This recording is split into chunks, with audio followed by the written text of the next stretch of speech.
The highest level of self-discipline doesn't require willpower. In other words, you can achieve sustained self-discipline without forcing yourself to persist or work hard. Every action is essentially a contest between motivation and resistance. When motivation outweighs natural resistance, action takes place and change occurs. Otherwise, the status quo remains. There are only two reasons why we resist doing something. Either the motivation is too weak, or the resistance is too strong. Activities we associate with self-discipline, like studying, thinking, writing, or exercising, are all energy-intensive. The subconscious perceives anything that consumes significant energy as a threat to survival. As a result, our instincts create substantial resistance, which is the fundamental reason why self-discipline feels so difficult.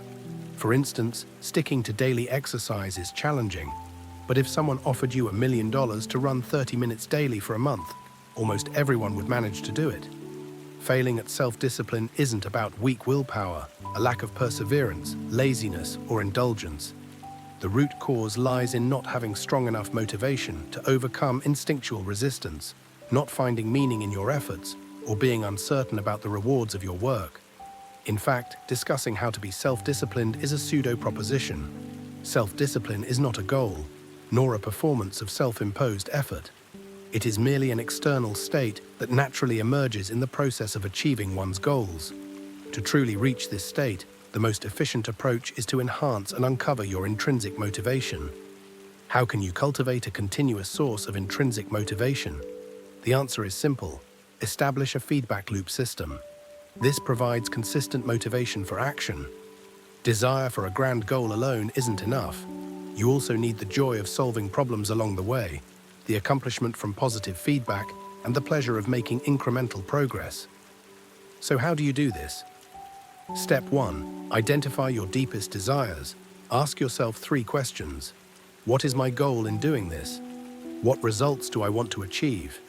How do I hope this will change my abilities and my life? If you can't answer these questions clearly or don't feel a burning passion to achieve your goal after answering them, I suggest you give up and save yourself from unnecessary struggle. Step 2. Identify a simple and feasible minimum feedback loop. Again, ask yourself 3 questions. What can I do to get closer to my ultimate goal? What problems must I solve to accomplish this? What feedback can help me evaluate the effectiveness of this action? Make sure this action is easy to execute and provides a clear sense of completion, like the repeated tests before a major exam, with a clear start, finish, and feedback. Step 3. Turn this action into a daily habit and continuously review and refine it based on daily feedback. By completing these 3 steps, you'll discover a clear goal, intense desire, joy in the process, and the patience to make small daily progress. All great human achievements are the result of small daily changes accumulating over time. True self-discipline isn't about painful endurance or suppressing instincts. It's the quiet yet intense ambition and unrelenting persistence that together form belief.